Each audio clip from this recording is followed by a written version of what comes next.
Vai chegando, começar mais um estudo. Ora para nós, Marcelão, por favor, em nome de Jesus. Senhor Deus Pai, em nome de Jesus, te agradecemos por essa oportunidade, Senhor, de estarmos aqui reunidos para conhecer e entender um pouco mais sobre a Tua Palavra, Senhor. Nossos ouvidos estejam abertos e atentos, Senhor. Nosso coração esteja receptivo. Que Tua Palavra entre e permaneça em nossos corações, Senhor. Amém, Jesus. O pregador Jesus. da noite, Senhor, que não seja uma palavra humana, mas que seja o Teu Espírito, Pai, conduzindo a vontade do Senhor que tem para nos entregar nessa noite. Amém, Jesus. Senhor, usa-nos, faça como o Senhor quiser, esteja presente, sim, eu creio que o Senhor está presente em nossa noite, em nosso estudo, e que seja feita a Tua vontade, em nome de Jesus. Amém. Amém, amém. Apocalipse capítulo 6. Nós chegamos em Apocalipse capítulo 6. Nós estamos aí, como nós sabemos, nessa segunda parte do livro de Apocalipse. Tem gente que está vindo aqui pela primeira vez, fazendo uma breve recapitulação. Nós estamos na segunda parte porque o livro não é contado de ordem cronológica, ou em ordem cronológica, né? É dividido em partes, é dividido em sessões. Nós chamamos de 7 sessões. Então, do capítulo 1 ao capítulo 3 é a primeira sessão, do 4 ao 7 é outra sessão, do 8 ao 11 a terceira sessão, até chegar no capítulo 22, que é a última sessão, em que a história ela vai ficando mais clara, né? É como se fosse um quebra-cabeça que fosse montado ali até colocar a última peça. Aí nós chegaremos no capítulo 22, que é a última sessão, que é a sétima sessão. Esse livro foi escrito pelo apóstolo João, quando ele estava preso na ilha de Patmos. Nós já falamos isso aqui, que era um lugar onde o Império Romano, eles levavam ali os prisioneiros para serem exilados, e João estava lá nessa ilha de Patmos. E João, ele recebe uma revelação, e registra essa revelação aí nesse livro. Então, Deus Pai dá a revelação a Deus Filho, que passa essa revelação ao anjo, e o anjo então traz essa revelação a João, que escreve aí isso que você tem em suas mãos aí. Eu falei que são 7 histórias, né? 7 sessões. Que história que é essa? Vocês já sabem. A história entre a primeira e a segunda vinda de Cristo, né? A história da igreja é contada. Então, a primeira parte, do capítulo 1 ao 3, conta essa história. Do capítulo 4 ao 7 é a mesma história, só que de maneira diferente. Ficando cada vez mais claro, como eu falei, até chegar no capítulo 22. Nós vimos aqui também que os 3 primeiros capítulos, eles apresentam Cristo na glória, olhando para a sua igreja, sondando as suas igrejas, exortando a sua igreja, Cristo da glória, encorajando, consolando a sua igreja, do capítulo 1 ao capítulo 3. Nós até aprendemos, nessa primeira parte, que vai do capítulo 1 ao capítulo 3, que os homens podem ter uma visão sobre a igreja, mas nós aprendemos que Cristo pode ter outra. Nós aprendemos nesses 3 capítulos que os homens tinham uma visão sobre a igreja, o que a igreja aparentava aos olhos dos homens e o que elas são de fato aos olhos de Cristo. Do capítulo 1 ao capítulo 3 são as 7 igrejas, né, que nós já vemos aqui. Essa segunda parte aí que nós estamos, que começa do capítulo 4 e vai até o capítulo 7, a gente vê João tendo uma visão do trono de Deus no capítulo 4 e que continua no capítulo 5. Né? A gente percebe, né, que João tendo essa visão, nós podemos compreender, e João também, que a história está no controle de Deus, porque ele está no trono, ele reina. Então, começa com Deus a história, está sob o controle de Deus e terminará segundo a vontade de Deus. Por quê? Porque o trono do universo não está vazio, está com aquele que está sentado, né? O Deus Todo-Poderoso. Ele governa, ele reina e ele tem todo o poder. E aí no capítulo 5, que a gente viu semana passada, João, né, foi levado ao céu, já no capítulo 4. No capítulo 5, ele continua com essa visão do trono de Deus, só que aí no capítulo 5, como a gente viu na semana passada, diante de toda aquela adoração de todos os seres viventes, João, ele foca em um livro que está nas mãos de Deus, que está sentado no trono, né? É um livro a gente vê que esse livro ele está bem selado com os 7 selos. Então, o foco do João no capítulo 5 é nesse livro, que está totalmente selado, está totalmente trancado. E a gente entendeu que esse livro contém os decretos de Deus. Esse livro contém os desígnios de Deus. Nesse livro é contado a história da igreja. Ou seja, nesse livro tem tudo aquilo que Deus determinou quanto à história do mundo. Já está tudo traçado, já está tudo determinado, já está tudo decretado e está nesse livro. E a gente viu no capítulo 5 que Cristo, ele é o único digno de abrir esse livro. Vocês lembram disso? Tanto que João ele chora lá, porque sabendo que nesse livro contém os desígnios de Deus e entendendo que se não for aberto o livro, né, não saberemos e nem desfrutaremos de forma total dos planos de Deus, ele vê, tem aquela visão e chora, né? Só que ele entende, na verdade, ele vê que tem um digno de abrir os selos ou de pegar o livro. Quer ver? Olha comigo aí rapidamente no capítulo 5, no versículo 1.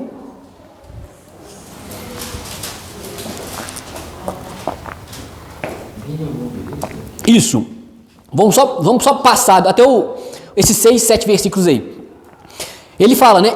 Então vi na mão direita daquele que está sentado no trono um livro em forma de rolo escrito de ambos os lados e selado com 7 selos. Vi um anjo poderoso proclamando em alta voz: quem é digno de romper os selos e de abrir o livro? Mas não havia ninguém, nem no céu, nem na terra, nem debaixo da terra, que podiam abrir o livro, ou sequer olhar para o livro, né? Tamanha a glória, né, desse livro, como nós vimos. E o que João fez? Ele fala: eu chorava muito, porque não se encontrou ninguém que fosse digno de abrir o livro e de nem sequer olhar para ele. Então, um dos anciãos me disse: não chore, eis que o leão da tribo de Judá e a raiz de Davi venceu para abrir o livro e os seus 7 selos. Então vi um cordeiro que parecia ter estado morto de pé no centro do trono, cercado pelos 4 seres viventes e pelos anciãos. Ele tinha 7 chifres. Nós já estudamos o que significa isso, né? Ele tem todo o poder, né?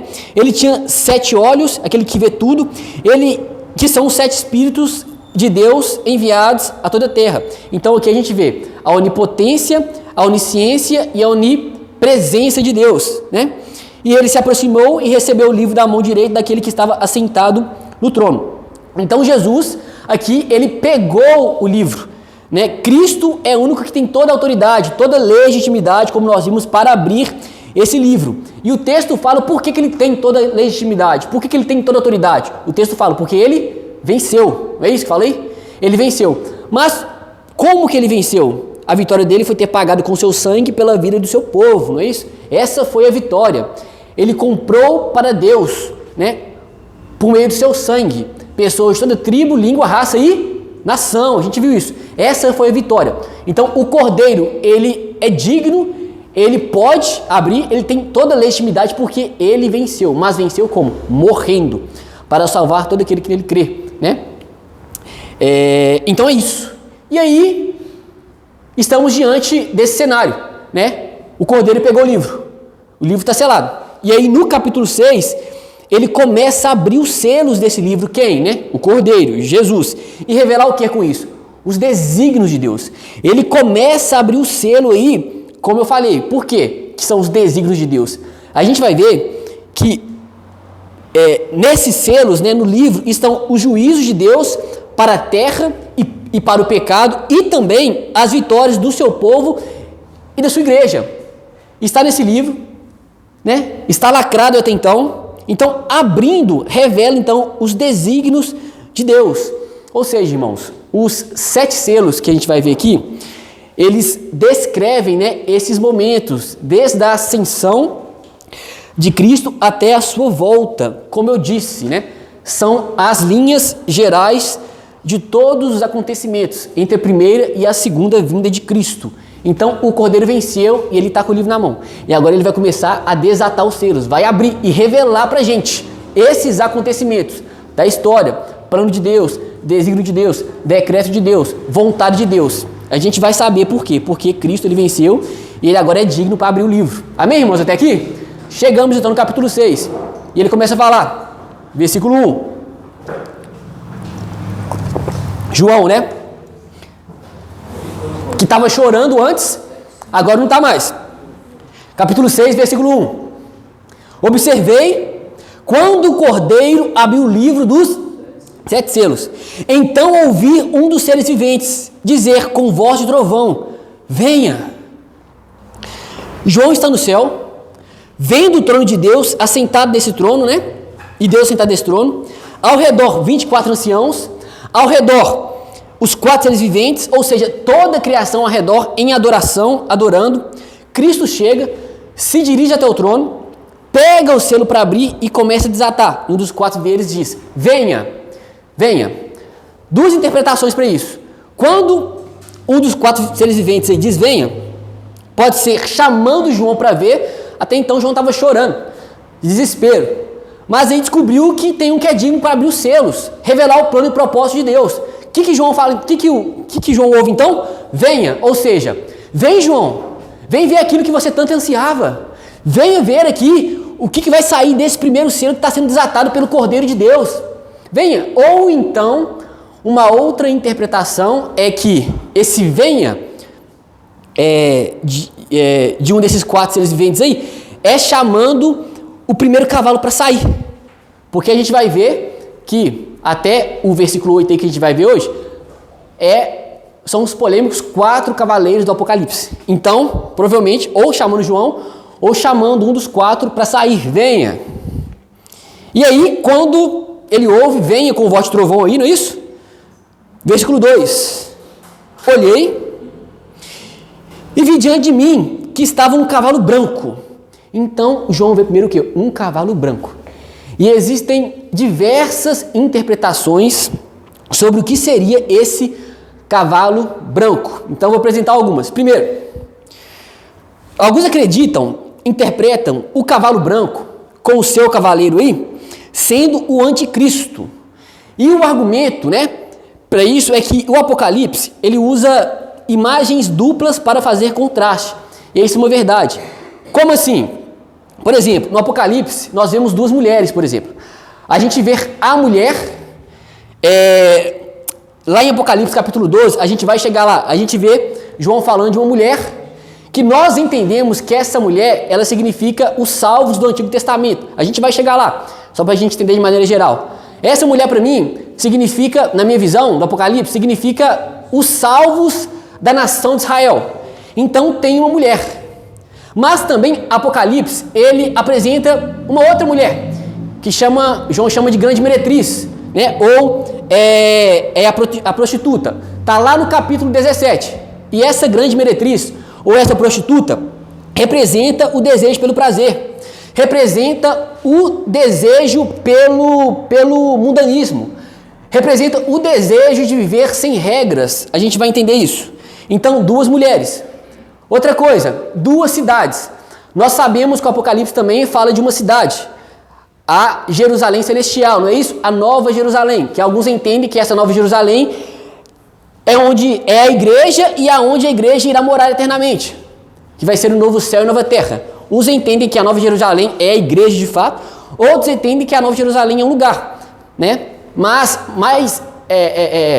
faz mais sentido, a gente vai chegar lá também, tá mais no final, a Nova Jerusalém ser a igreja, né, que desce, né, e vai para um novo céu e nova terra. Então, uma cidade, Jerusalém Celestial. Mas também Apocalipse fala de uma outra cidade, que é a Babilônia, lá do capítulo 17, que também representa a devassidão, representa a depravação. A Babilônia representa, no Apocalipse, esse ambiente dominado pelo pecado. Olha o contraste, irmãos. 2 cidades, não é isso?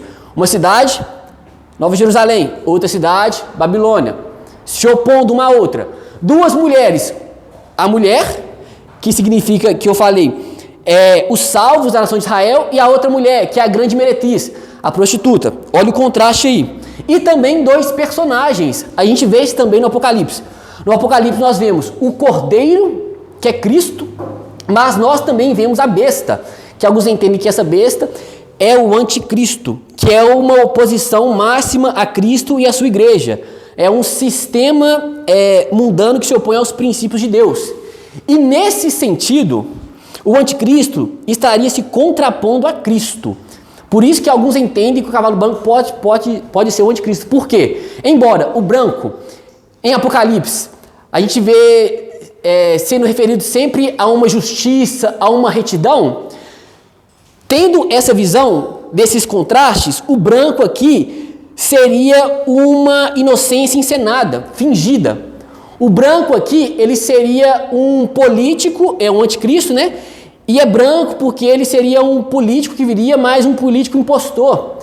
Ele seria aqui um enganador, uma imitação, né, que Satanás iria enviar, produzida por Satanás. Então, os que entendem que o cavalo branco é o anticristo, por causa, né, usam esses argumentos, o anticristo. Outro argumento sobre o que seria esse cavalo branco é que seria como conquistas militares, seriam grandes invasões militares do Império Romano conquistando o mundo. E nesse sentido, o cavalo branco seria usado pelo rei vencedor e o arco seria um símbolo do poderio militar, né? Então, nessa mesma linha de pensamento também, alguns estudiosos dizem que o cavalo branco representa todo indivíduo que se empenha em conquistar o mundo. Então, uma outra interpretação para o que seria esse cavalo branco. Amém até aqui, irmão? Uma terceira interpretação, que para mim começa a fazer mais sentido, segundo a visão que eu tenho de Apocalipse, é que esse cavalo branco, com o seu cavaleiro, seria o próprio Jesus, né? Por que para mim faz mais sentido? Branco, coroa, o texto fala no versículo 2, que ele saiu vencedor para vencer. Essas palavras, elas só podem ser aplicadas a Cristo. Por exemplo, cabelo branco, a gente já viu, se referindo a Cristo. Se você ir lá comigo no capítulo 1, no versículo 14, olha o que diz o texto.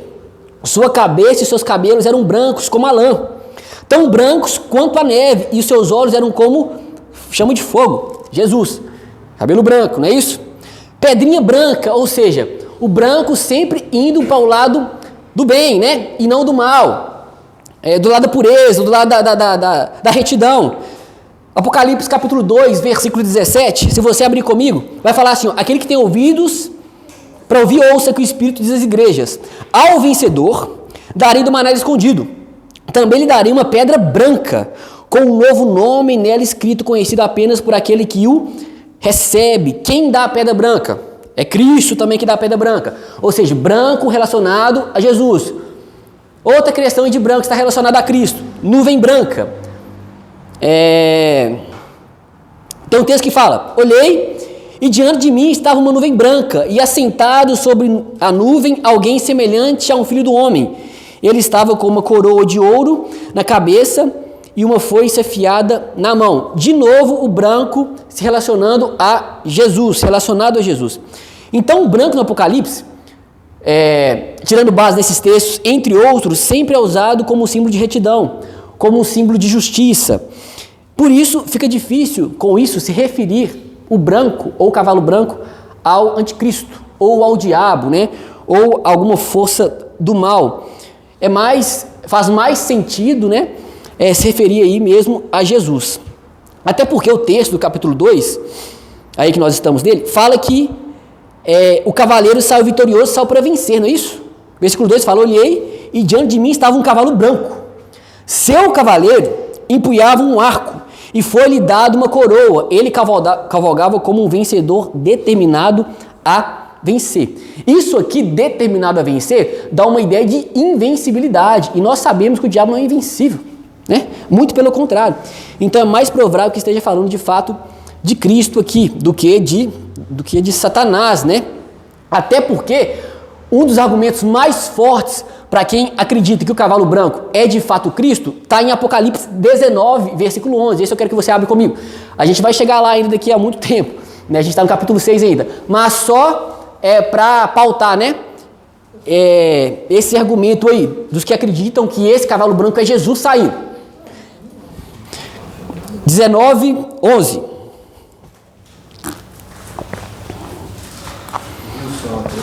Isso. Vi o céu aberto e diante de mim um cavalo branco. E aqui, irmãos, ninguém tem dúvida de que esteja falando de Jesus de fato. Ninguém tem dúvida. E olha o texto. Vi o céu aberto diante de mim um cavalo branco, cujo cavaleiro se chama Fiel e Verdadeiro.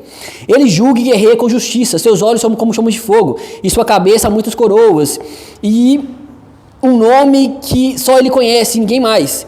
Ele está vestido com um manto tingido de sangue, e o seu nome é Palavra de Deus. Os exércitos do céu o seguiam, vestidos de linho fino, branco e puro, e montados em cavalos brancos. Da sua boca sai uma espada afiada, com o qual ferirá as nações. Ele as governará com um cetro de ferro. Ele pisa o lagar do vinho, do furor da ira de Deus Todo-Poderoso. Em seu manto e em sua coxa está escrito esse nome: Rei dos Reis e Senhor dos Senhores. Vi um anjo que estava de pé no sol e que clamava em alta voz a todas as aves que voavam pelo meio do céu: venham, reúnam-se para o grande banquete de Deus, para comerem carne de reis, generais e poderosos, carne de cavalos e seus cavaleiros, carne de todos, livres e escravos, pequenos e grandes. Então vi a besta, os reis da terra e os seus exércitos reunidos para guerrearem contra aquele que está montado no cavalo e contra o seu exército. Então aqui, irmãos, aqui ele é o cavaleiro, e o cavaleiro está no cavalo branco. O que mais? Aqui também ele usa uma coroa. Então, sem dúvida alguma, aqui é Cristo, no capítulo 19, sem dúvida alguma. Então, olha aí, né? Cavalo branco, coroa, descrito também no capítulo 2. Então, fica mais provável ser Cristo do que o anticristo. Terceiro argumento. Amém, gente?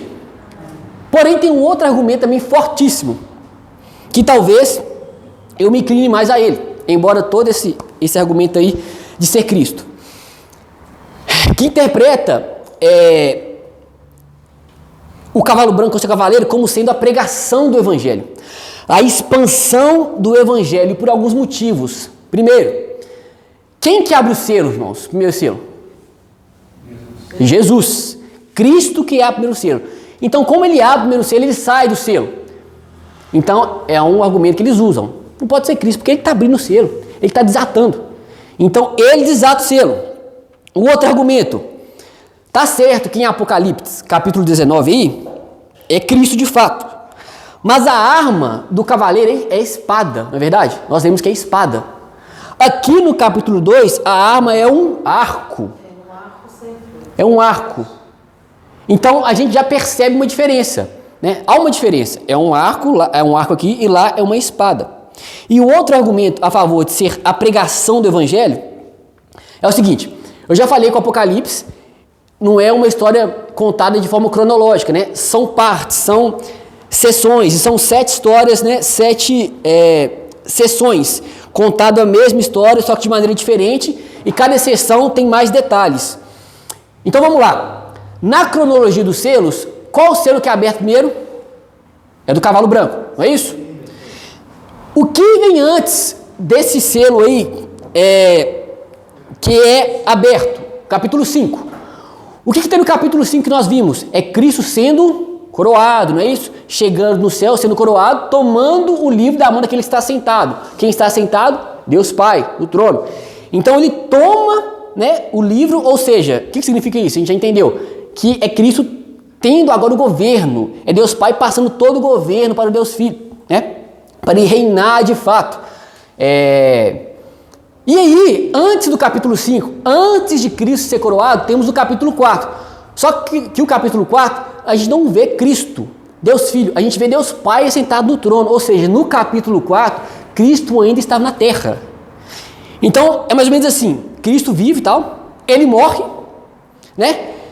Ressuscita, sobe ao céu, e aí toma o livro na mão daquele que está sentado, o Deus Pai Todo-Poderoso, desata o selo, e aí ele começa, né, dar ordem para a expansão do Evangelho. Entendeu? Ou seja, Cristo está lá, pega o selo, subiu, agora ele dá ordem: pregue o Evangelho a todas as nações, pregue o Evangelho a toda criatura. Então, expanda o Evangelho que até então estava restrito a um grupo de pessoas, é isso, gente? Aos judeus, não é isso? Então, pregue o Evangelho. Então, por isso que esse argumento de ser a pregação do Evangelho também é fortíssimo. E alguns entendem que é isso que ele fez. Porque lá em Mateus 28, 18, tem, né, o id, né? Só que Jesus ele fala, foi-me dada, falando com os discípulos. Ali, Jesus já tinha ressuscitado, não é verdade? Quando ele dá a ordem da grande comissão. Não é? Então, e ele fala, foi-me dado toda a autoridade no céu e na terra. Portanto, vão e façam discípulos de todas as nações, batizando no nome do Pai, do Filho e do Espírito Santo, ensinando a obedecer tudo que eu ordenei. Eu estarei com vocês até o fim dos tempos. Então, pode ser que seja também a pregação do Evangelho, a expansão do Evangelho. Né? É o Evangelho saindo, é o Evangelho se expandindo. E esse é o cavalo branco, é o primeiro selo. É o primeiro selo. Você decide, pode ser Cristo ou pode ser o Evangelho. Pode ser, tem pessoas de Deus também, homens de Deus, são interpretações. Nenhuma delas é uma heresia, que entendem que pode ser o anticristo. Muitos homens de Deus. Isso é heresia? Não é heresia. Nenhuma dessas interpretações é heresia, nenhuma delas. Né? Porque Cristo falou que eu tive muito engano. Né? E, exatamente. Então, tem toda uma linha de argumentação que leva a entender que pode ser o anticristo. Mas, por esses argumentos, entre outros, eu entendo mais provável ser ou Cristo de fato, ou a mensagem do Evangelho. Mas tem homens de Deus que entendem que de fato pode ser o anticristo. Um dos argumentos que rejeita a possibilidade do anticristo é essa questão que eu falei, o branco, né? E tantas outras coisas. E a similaridade que o mal Eles usam isso, a questão do contraste. determinado a vencer não é que vai vencer. Já quer muito vencer. Isso, mas dizem os estudiosos que esse texto aí, analisando o texto grego, entende-se aqui uma invencibilidade. Por isso que eles falam assim, Satanás não é invencível. Ele, determinado a vencer. Né? Em outras traduções aí, no versículo 2, né? Saiu vitorioso para vencer. Entendeu? Olha como que muda a tradução. A minha aqui fala, ele saiu vencendo. Então, para vencer. Para vencer. Entendeu? Por causa dessas traduções, desse entendimento, eles falam, não, ele não saiu para vencer. Ele tem algumas vitórias temporárias, mas ele não é invencível. E nós sabemos no final. Então, entendendo que é a expansão do Evangelho, que é o avanço do Evangelho, então, enquanto sai o primeiro selo, sai o primeiro cavalo, o primeiro selo, o Evangelho vai sendo pregado, pessoas vão sendo salvas, pessoas são resgatadas, há poder de Deus, há milagre, há cura, não é isso? O Evangelho é pregado, pessoas são salvas, são resgatadas, são libertas. Amém. Não é isso que acontece? Há poder de Deus, milagres acontecem, curas acontecem, mas também acontece o quê? Perseguição. Está pregando o Evangelho? Pessoa está sendo salva. Está pregando o Evangelho? Pessoa está sendo restaurada, transformada, mas também ao mesmo tempo está sendo perseguida. Não é verdade? Nesse sentido, enquanto a igreja vai pegando o Evangelho, vai cumprindo a grande comissão, o mundo também está em guerra. E esse é o significado do segundo selo. Primeiro selo, vocês ouviram aí as interpretações. O segundo selo, versículo 3. Quando abriu o segundo selo, ouvi o segundo ser vivente a dizer, venha. Então saiu outro cavalo, e este era vermelho. Seu cavaleiro recebeu poder para tirar a paz da terra e fazer que os homens se matassem uns aos outros. E lhe foi dada uma grande espada. Então, enquanto o branco aqui, ele está em atuação no mundo, né, o vermelho também está. E o significado do segundo cavaleiro, e é claro, o versículo 4 fala, seu cavaleiro recebeu o poder para tirar a paz da terra e fazer que os homens se matassem uns aos outros. Ele é causador de violência. Ele é causador aqui de inimizade. Ele tira a paz, diz o texto. E a rejeição ao Evangelho, irmãos, nós sabemos que traz como consequência também a falta de paz. Quem recebe o Evangelho pode desfrutar de uma paz que excede todo entendimento, e quem foi alcançado pelo Evangelho quer viver em confusão, gente? Não. Quem foi alcançado pelo Evangelho quer viver na guerra, quer ficar fazendo guerra, se metendo em qualquer tipo de confusão? Sim ou não, gente? Não. Foi alcançado pelo Evangelho. Desfruta de uma paz que excede todo entendimento, A gente sabe que isso não é ausência de problema, né? É claro. Mas também quer paz, né? Ele não quer ficar fazendo guerra. Não é verdade? O evangelho, ele traz a paz. E quem vem com espada fazendo guerra aí no versículo 4, e foi-lhe dada uma grande espada, é quem não recebeu o evangelho. Quem está com espada querendo fazer guerra é quem não recebeu o evangelho. Ou seja, o mundo, irmãos, de maneira geral, está um caos que está, uma bagunça toda, por falta de Deus no coração, verdade? Em primeiro lugar. Depois tem vários diversos problemas aí e tal, a gente pode separar as áreas, né? Mas, no primeiro momento, de fato, é por causa do pecado, né? Por causa da falta de transformação, né? Por falta de Deus. Por quê, irmãos? A gente pode mudar todo o cenário, externamente falando. Entra presidente, sai presidente, muda, não sei, irmãos. Mas se o coração não for transformado, irmãos, vai voltar a ser. Não da mesma forma, mas não vai resolver o problema. Porque o problema do homem, irmãos, é esse. Falta de Deus, falta de ser alcançado pelo evangelho. A gente já vive isso aqui. E quanto mais o tempo passar, se as pessoas não tiverem um coração transformado por Deus, só vai piorar. Só vai piorar. Então, a guerra está para aqueles que rejeitam o evangelho. Amém? Mas também a guerra, irmãos, está contra aqueles que pregam o evangelho da paz. Que eu estava falando. Por quê? O evangelho avança. É aquele que prega o evangelho, as pessoas experimentam o evangelho, desfrutam de uma paz que excede todo entendimento, tem a vida transformada, experimento de cura e milagre, transformação, restauração. Isso tudo o evangelho traz. Mas também traz uma perseguição, né? Pessoas morreram e morrerão por causa do evangelho, por causa de não se negar a Jesus, de não negociar a fé. Paulo, escrevendo em Timóteo, ele fala, né, que todos aqueles que desejam viver piedosamente em Cristo, eles serão perseguidos, é um fato. A última bem-aventurança, em Mateus capítulo 5, lá no versículo 10, Jesus ele fala: bem-aventurados os perseguidos por causa da justiça, pois deles é o reino dos céus. E ele continua falando: bem-aventurado serão vocês quando por minha causa os insultarem, perseguirem e levantarem todo tipo de calúnia contra vocês. Alegrem-se e regozijem-se, porque grande é a recompensa de vocês nos céus, pois da mesma forma perseguiram os profetas que viveram antes de vocês. Perseguição. Pode falar, Vitor. Esse segundo sino tem a ver com Mateus 24? Então quer dizer que você... E ali agora esse texto, Vitor. Está aqui olhando meu esboço aqui, ele agora. Tem a ver. Eu vou ler o texto que o Vitor falou aí. Por quê? Muitos cristãos, durante a história, pagaram com suas vidas a fidelidade a Cristo. Pagaram com suas próprias vidas a fidelidade a Jesus. Perseguição dos judeus, perseguição dos romanos, irmãos, desde o primeiro século. Por quê? Onde Cristo chega, pessoas desfrutam de paz. Mas também, onde Cristo chega também a perseguição aos que são de Cristo.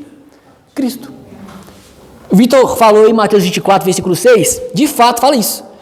Mateus 24, versículo 6, diz o texto assim, ó: vocês ouvirão falar de guerras e rumores de guerras, mas não tenham medo. É necessário que tais coisas aconteçam, mas ainda não é o fim. Nação se levantará contra nação, e reino contra reino. Haverá fomes e terremotos em vários lugares. Tudo isso será o início das dores. Então eles os entregarão para serem perseguidos e condenados à morte. E vocês serão odiados por todas as nações por minha causa. Olha aí, gente. Serão odiados por todas as nações por causa de Jesus. Então a morte... Todos os selos já foram abertos, né? Pelo menos os 4 cavaleiros que a gente vai ver hoje aqui, eles andam juntos. Eu vou chegar nessa explicação.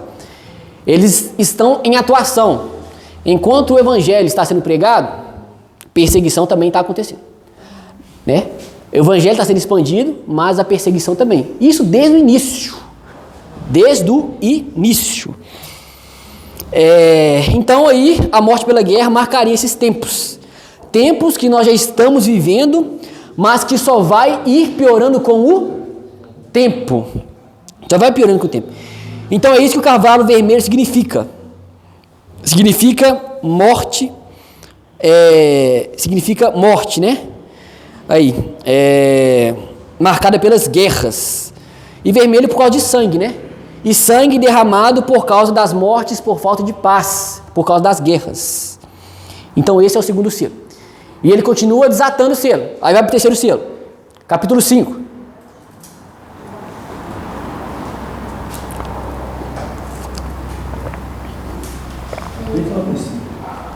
Ó, versículo 5, desculpa.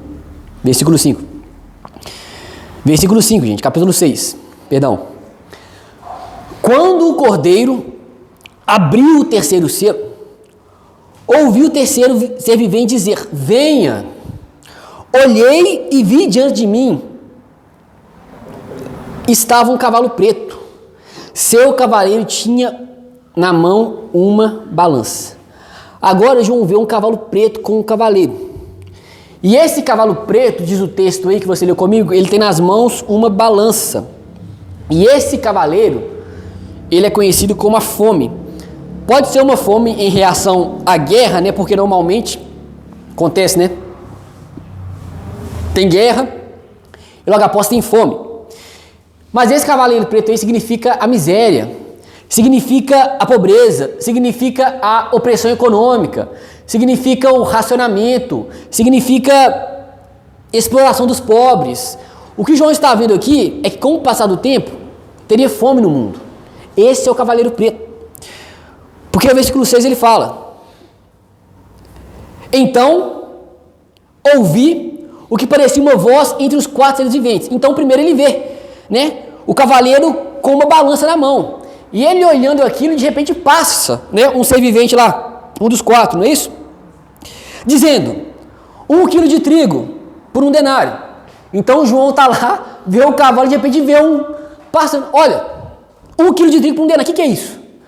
Denário, irmãos, era a moeda da época de Jesus. E denário, na época, era equivalente a 1 dia de trabalho. 1 quilo de trigo por 1 denário. Eu não sei, isso vai depender, né, do salário de cada um. Tipo assim, a diária, por exemplo, 200, 300 reais, 100, não sei. Seria como se fosse assim: 1 quilo de trigo é 200 reais. Vai valer 200 reais. 1 quilo de trigo, 300 reais. 1 quilo de trigo por 1 denário, ou seja, 1 quilo de trigo por 1 dia de trabalho. E mais, versículo 6, e João está vendo isso. Ele vê o cara com uma balança, né, um dos quatro, né, uma voz entre os quatro, né, dizendo isso, e mais, versículo 6 ainda, e 3 quilos de cevada por 1 denário. Cevada aqui, irmãos, era mais barato ainda do que o trigo, né? Dizem os estudiosos, né, na época ali também, era comida de animal de fato ali. Então, 3 quilos de cevada por 1 denário, 1 quilo de trigo por 1 denário. Ou seja, por causa da escassez, por causa dessa escassez de alimento, o valor ia subir, irmãos. É isso que significa o cavalo, fome. E de fato, irmãos, isso aqui, olhando para o texto, não é uma profecia para daqui a muito tempo. Isso acontece hoje, não é verdade, irmãos? Fome nós temos hoje. Quantas pessoas não passam fome no mundo? Eu esqueci o dado. Eu estava até conversando com a Fernanda lá, eu falei com ela, eu esqueci de anotar. Muitas pessoas morrem de... 200 mil pessoas por dia? Pois é, morrem de fome, irmãos, por dia. Fome já está aí acontecendo. O valor das coisas está subindo, irmãos. 1 quilo de trigo por 1 denário. 3 quilos de cevada por 1 denário. Ou seja, vou trabalhar um dia para comprar 1 quilo de trigo, farinha. E mais aí, irmãos. Aí o café tá isso, né? O café tá isso aí, tá quase isso. E não só isso, olha o versículo 6. Então, João tá ali, ele vê uma voz entre os quatro seres viventes. 1 quilo de trigo por 1 denário e 3 quilos de cevada por 1 denário. Opa, que isso? Como assim? Vou trabalhar, ralar o dia todo para comprar 1 quilo de farinha? Não, e não é só isso não. Para piorar, versículo 6 ainda. E não danifique o azeite e o vinho. Como a gente tem isso aqui, irmãos? Trigo e cevada, comida de gente mais pobre. Azeite e vinho, na época, se bem que nem estão na época, o azeite está caro também, né, irmãos? O azeite está caro demais, né? Tá muito caro. Então, azeite e o vinho aqui, comida de gente mais rica. O que significa isso? Os pobres, eles serão ainda mais lesados e os ricos nem tão atingidos assim. Ou seja, o pobre, né, que tem que ralar o dia todo lá, ia ficar cada vez mais pobre, que não ia, e o rico não ia mexer muito, não ia ter muita diferença. Porque não danifica. O preço do trigo, o trigo vai valorizar, mas não danifica o azeite e o vinho, irmãos, o vinho. Então, fome. E esse cavalo também, ele significa a perseguição contra os cristãos. Então, os cristãos, eles serão perseguidos e mortos por serem fiéis ao evangelho, mas também, irmãos, passarão necessidade, muitos passarão fome por não negarem a Jesus. Era assim com as igrejas do primeiro século. Nós estudamos aqui as cartas às 7 igrejas, né, como nós vimos. Os cristãos, naquela época, eles precisavam não se contaminar com o mundo. E a contaminação ou a participação dos cristãos com as outras religiões que não glorificaram ao único Deus verdadeiro, a participação nesses rituais davam aos cristãos do primeiro século privilégios. Davam aos cristãos do primeiro século uma garantia de uma melhor posição social. Negar a fé, ou melhor dizer, não negar a fé no primeiro século, irmãos, risco de morte, de passar fome. Ou seja, se tornar cristão no primeiro século era perder dinheiro, de fato. Se tornar cristão no primeiro século era perder influência, era perder propriedades e bens, diferente como é hoje, não é verdade? Só relembrando, vai comigo, deixa aberto, mas vai comigo lá em Apocalipse capítulo 2, versículo 8. Olha a igreja de Esmirna. Diz o texto assim, capítulo 2, versículo 8. Vou só ler o texto, capítulo 2, versículo 8. Ao anjo da igreja em Esmirna, escreva: essas são as palavras daquele que é o primeiro e o último, Jesus, que morreu e tornou a viver. Conheço as suas aflições. Olha as palavras de Jesus para aquela igreja, uma igreja do primeiro século. Conheça as suas aflições e a sua riqueza, é isso? É isso aí? E a sua pobreza. Mas você é rico. Olha só que interessante. Conheço a blasfêmia dos que se dizem judeus, mas não são, sendo antes sinagoga de Satanás, habitação de Satanás. A gente já estudou isso. Não tenha medo que você está prestes a sofrer. Saibam que o diabo lançará alguns de vocês na prisão, olha só, para prová-los, gente. E vocês sofrerão perseguição durante 10 dias. Seja fiel até a morte, e eu lhe darei a coroa da vida. Palavras para uma igreja fiel, palavras para uma igreja verdadeira. Por quê? Eles viveram isso aqui, porque eles não adoravam o imperador, e com isso os bens eram retidos. A igreja de Esmirna, irmãos, ela era pobre, não somente por causa da situação econômica normal, ou porque muitos cristãos na época que eram escravos, ok, mas não eram pobres por isso, ou porque tomavam suas propriedades, não. Eles eram pobres porque não renunciavam à fé. Eles eram pobres, na verdade, porque renunciavam métodos suspeitos, né, de adoração, e perderam lucros fáceis na época. Então eles eram pobres aqui por fidelidade a Cristo. Porém, a igreja de Esmirna, como você leu comigo aí, era pobre financeiramente, mas o que Jesus falou com ela? Era ela rica, mas rica de o quê? Recursos espirituais. Rica, não é isso? Era pobre diante dos homens, mas rica diante de Deus. Por quê? Porque era fiel a Jesus. E como nós aprendemos também nessa época, essas 7 igrejas representam as igrejas de todas as épocas, de todos os tempos. A igreja de Esmirna, perseguida por causa da fé em Jesus, irmãos. Voltando para o texto lá, então, é isso, né? Então, ser crente não é sinônimo de riqueza, irmãos. Um crente pode ser rico, milionário, não sei, mas também pode passar necessidade, ou não? Não é isso que Paulo fala lá em Filipenses capítulo 4? Filipenses capítulo 4, versículo 11, ele fala: não estou dizendo isso porque esteja necessitado, pois aprendi a adaptar-me em toda e em qualquer circunstância. Sei o que é passar necessidade, sei o que é ter fartura. Aprendi o segredo de viver contente, não é isso que ele fala aí? Em toda e em qualquer situações. É a carta de Paulo aos Filipos. Seja bem alimentado, seja com fome, tendo muito ou passando necessidade.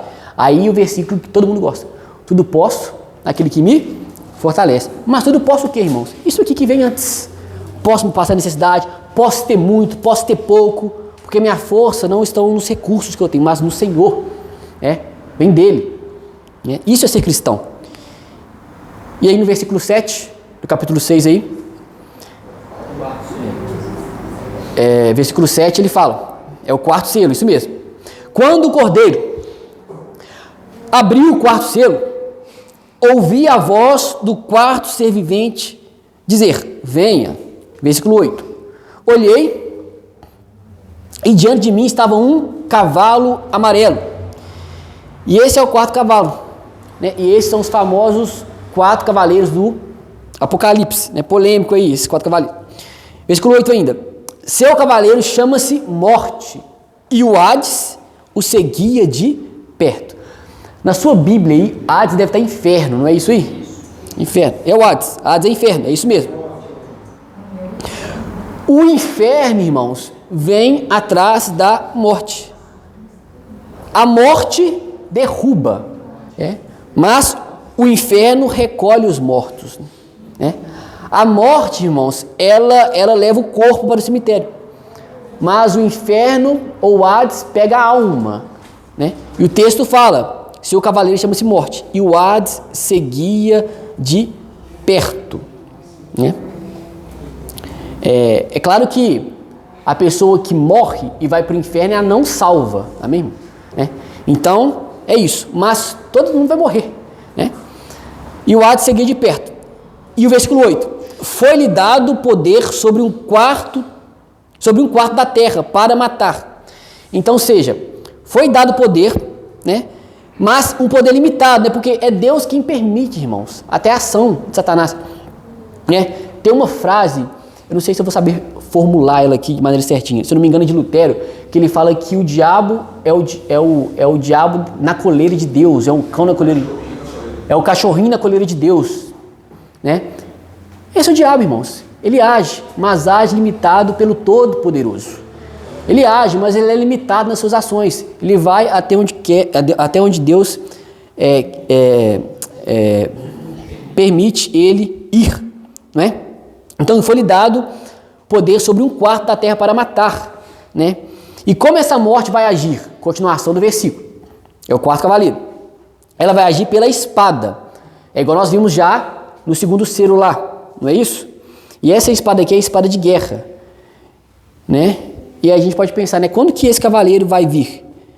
Já veio desde o primeiro século, irmãos. Quantas pessoas já não morreram por causa de guerra? É verdade? Eu anotei alguns dados aqui. Por exemplo, os estudiosos aí vão saber. A Guerra dos 30 Anos, envolvendo Ásia, Europa e África, de 1618 a 1648, matou mais de 11 milhões de pessoas. Outra guerra, as guerras napoleônicas, envolvendo a Europa e as ilhas do Oceano Pacífico, de 1808 e 1804 a 1815, matou mais de 8 milhões de pessoas. Olha o cavalo amarelo aí, irmãos. Olha o cavalo passando, ceifando as vidas pela guerra. Guerra Civil Russa, 1917 a 1921, matou mais de 9 milhões de pessoas. Primeira Guerra Mundial, 1914 a 1918, matou mais de 50 milhões de pessoas. Olha o cavalo amarelo passando, gente morrendo pela guerra. Segunda Guerra Mundial, eu acho que é a que mais matou aí, de 1939 a 1945, matou mais de 70 milhões de pessoas, e alguns dizem que chegou a 100 milhões de pessoas. Cavalo amarelo passando, irmãos. A guerra, pessoas morrendo pela guerra. Se não me engano, a peste negra matou um quarto da população. Peste negra, nos anos 1300. Eu ia citar ela aqui também. Por quê? As pessoas morrem pela espada, pela guerra, pela fome, como a gente viu, né, no terceiro selo ali, né? E, tá anotado aqui sim. Eu notei aqui que a ONU já publicou que morre de fome por dia, irmãos, por dia. 24 mil pessoas, irmãos, por dia. E 9 milhões de pessoas por ano, irmãos. Olha aí, cavalo passando. Então as mortes acontecem pela espada, pela fome e pelas pragas, não é isso aí? Ou pestilência, né? Ou, é isso. Aí a Covid aí. Exatamente. Por pragas, porque o texto fala que ele mata pela espada, mas não só pela espada, mata pela fome e mata também por pragas. A peste negra, como o Everett falou aí, ou peste bubônica, envolvendo a Europa, matou aproximadamente 50 milhões de pessoas. Aí tuberculose matou muita gente, varíola matou muita gente, gripe espanhola matou muita gente, irmãos. Cavalo amarelo passando, irmãos. E isso não começou agora, já tem muito tempo. Passamos a Covid aí, né? Matou muita gente também. Pessoas morrendo. Cavalo amarelo passando, irmãos. Cavalo amarelo passando. E também, continuação do versículo aí, por meio dos animais selvagens da terra, né? Feras aí. Aqui era quando os cristãos eram jogados para os leões, por não negarem a Jesus. Ou seja, significando, Estado matava gente e continua matando ainda, irmãos. Aqui não. Aqui a gente sai com a Bíblia na mão, mas vai a alguns países lá do Oriente Médio, ver se a gente consegue fazer isso, irmãos. O Estado matando por causa da fé em Jesus. Em Jesus. Eu vi uma interpretação que as feras da terra pode ser interpretado como os vírus, bactérias. Agora a terra não tem tanta fera assim mais. Entendi. Vírus, bactérias? Entendi. É a Edmei Williams. Entendi. Já ouvi falar dessa. Então, pragas, pestilência, né? É o cavalo amarelo. Então, esses são os 4 cavaleiros, irmãos. Eles são 4 cavaleiros, os 4 selos. E os 4 cavaleiros foram soltos aí. E um está cavalgando do lado do outro. À medida que o evangelho vai se expandindo, o evangelho vai avançando, mas também tem fome, tem perseguição, tem peste, tem vírus, tem gripe, tem gente morrendo pela guerra, tem gente morrendo de fome, igual eu coloquei alguns dados. À medida que o evangelho vai avançando, alcançando pessoas, o vermelho, enquanto o vermelho, né, vai caminhando aí, criando guerras, e o preto vem espalhando fome, e o amarelo tirando a vida aí pela fome também, pelas pestes aí, por pragas. Enquanto isso, o branco também está em atividade. Enquanto isso, o evangelho também está sendo pregado. Enquanto isso, o evangelho está salvando, resgatando gente, né? E ele vai cavalgando lá dos outros 3. Tem fome, tem morte pela guerra, mas o evangelho está se expandindo também, né? Tem pessoas morrendo aí por causa de praga, mas o evangelho também está alcançando pessoas, salvando pessoas. Então nós entendemos que esses são os 4 cavaleiros do Apocalipse.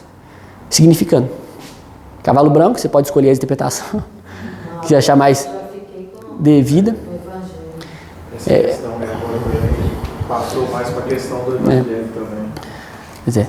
Mas talvez pode vir um cara aqui para defender o que é o anticristo e chegar aqui e vem cá, né? Mas eu... Mas tem base bíblica para isso? Eu não conseguia enxergar esse... Tem. Não consigo. Então, assim, a gente entende, assim, por causa desses argumentos, que mais provável que seja o Cristo ou, de fato, o avanço do Evangelho. Ou seja, irmãos, que na nossa visão de final do mundo, por que eu falo na nossa visão? Porque tem gente que entende que o mundo vai melhorar daqui a um tempo. Mas na minha visão do fim dos tempos, ou minha visão escatológica, eu acredito que só vai piorar. Ou seja, nós não devemos esperar um mundo melhor, a não ser aquele que há de vir. Aí sim, esse aqui não. Então nós não devemos esperar um mundo melhor aqui, né? Mas cremos em Jesus para irmos para um mundo melhor, novo céu e nova terra, não aqui, agora, né? É para onde nós iremos. Então esses são os 4 cavaleiros do Apocalipse, os 4 selos. A parte aqui do saiu vencendo e para vencer é que não fecha com o seu anticristo. É porque eles entendem que esse saiu vencendo para vencer, eles falam que o diabo, ele fez muito estrago, né? E alguns entendem ser o anticristo também, porque nesse momento aqui, na visão das pessoas que entendem ser o anticristo, nesse momento aqui, a igreja não estaria na terra. É as pessoas que nós chamamos de dispensacionalistas. Eles creem que a igreja não passará pela grande tribulação. E aqui, essa parte seria o momento de uma grande tribulação e o diabo estaria na terra, né? Onde Cristo estaria na terra. Aí eu teria que fazer um checklist, teria que anotar os versículos aqui para trazer melhor essa argumentação, mas tem um sentido. Mas ainda tem os conservos irmãos que haveriam de ser mortos, então eu acredito que a igreja está na terra. Na terra. Também acredito. Essa é a minha visão. Então, o arco pode ser a questão do evangelho, né? O símbolo de um avanço do evangelho. Você fala da visão de quem acreditou de Cristo? Não. Estou falando de... Entendi. É como se fosse a expansão do evangelho, né? Usando um arco ali, sair com um arco e a palavra de Deus se expandindo. O cavaleiro saiu com um arco na mão, né? Diferente de Apocalipse 19, que o cavaleiro tem uma espada, né? Então, funções diferentes aí. Amém, irmãos? Amém, então. Então, semana que vem, a gente vai ver os outros 3 selos. E a possibilidade de se pensar que esse arco seja a própria representação da aliança, como o arco do Antigo Testamento, no sentido da aliança, né? O arco-íris que ali foi deixado, né? Por Deus, quando ele falou assim, né? Esse seria um símbolo de que eu nunca mais exterminaria o homem de sobre a terra. Entendi. E aí vem então a representação do próprio Cristo, né? Ali que saiu para vencer, e o arco e a aliança que completa aquilo que foi prometido. Né? Entendi. Eu nunca ouvi essa visão não, mas entendi. Amém, irmãos? Não o arco de guerra. De guerra, entendi.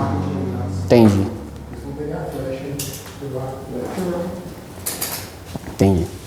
Vamos orar? Amém, então. Quem pode orar por nós? Ora por nós, então, Bernardo.